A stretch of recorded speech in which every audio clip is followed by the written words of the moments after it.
Saudara-saudara yang terkasih, selamat berjumpa dalam sapaan firman Tuhan hari ini. Dan biarlah kasih karunia dan damai sejahtera dari Allah Bapa kita dan dari Yesus Tuhan kita senantiasa menyertai saudara-saudara sekalian. Amin. Saudara-saudara, sejak awal penciptaan manusia sudah diberikan Tuhan hati dan pikiran. Dan itulah yang memunculkan keinginan maupun kehendak. Keinginan atau kehendak manusia sejak awal sudah diberi kebebasan. Itulah yang disebut dengan istilah manusia mempunyai kehendak bebas. Tuhan membebaskan setiap orang untuk melakukan apa saja, menginginkan apa saja, merencanakan apa yang dia mau.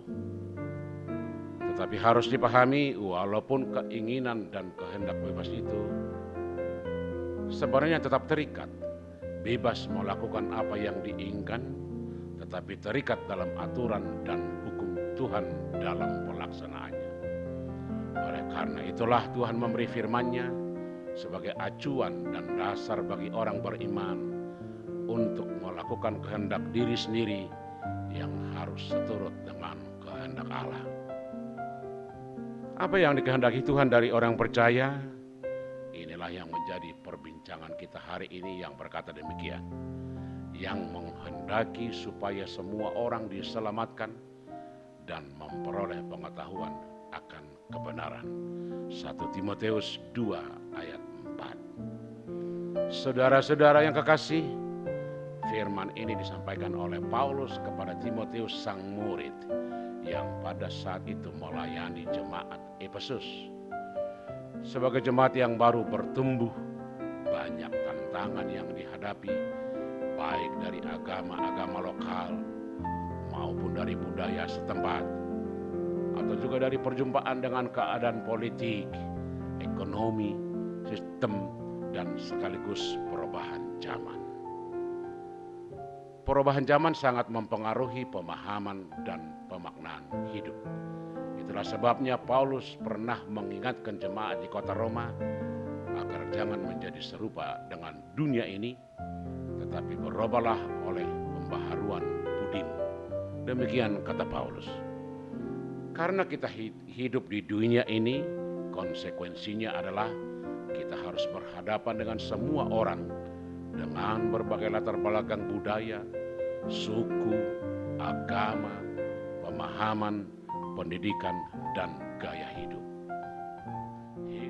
Hidup bersama dengan orang lain, bersosialisasi, bekerja, berkarya, berbuat, dan mengaktualisasi diri di tengah dunia ini.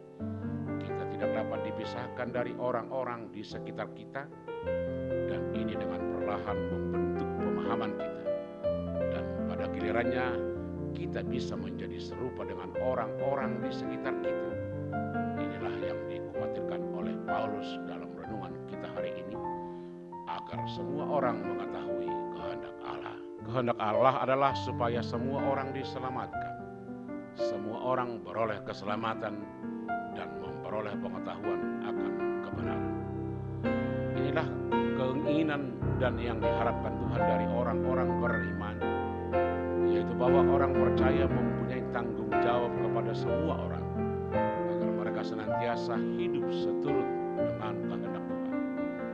Dalam renungan ini Paulus menuntut orang percaya agar mendoakan semua orang, untuk raja-raja, untuk semua pembesar, untuk pemerintah, agar semua keputusan, kebijakan senantiasa membuat semua orang hidup dengan tenang dan tenteram.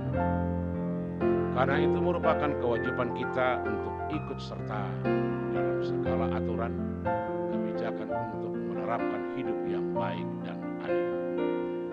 Tanggung jawab itu bukan hanya tugas pemerintah, tetapi itu juga semua adalah tanggung jawab setiap orang untuk menciptakan kehidupan yang berkeadilan dan penuh cinta kasih. Dengan demikian kehidupan di dunia dipersiapkan untuk menyongsong kehidupan kekal. Dunia yang kita diami sekarang seharusnya menjadi tempat di mana kehendak Tuhan jadi dasarnya.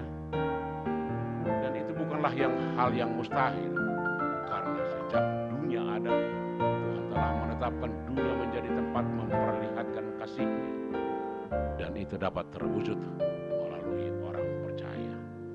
Jadikanlah dunia menjadi tempat mempersiapkan untuk memperoleh keselamatan, sebab itulah pengetahuan akan kebenaran. Semoga Tuhan menyertai kita.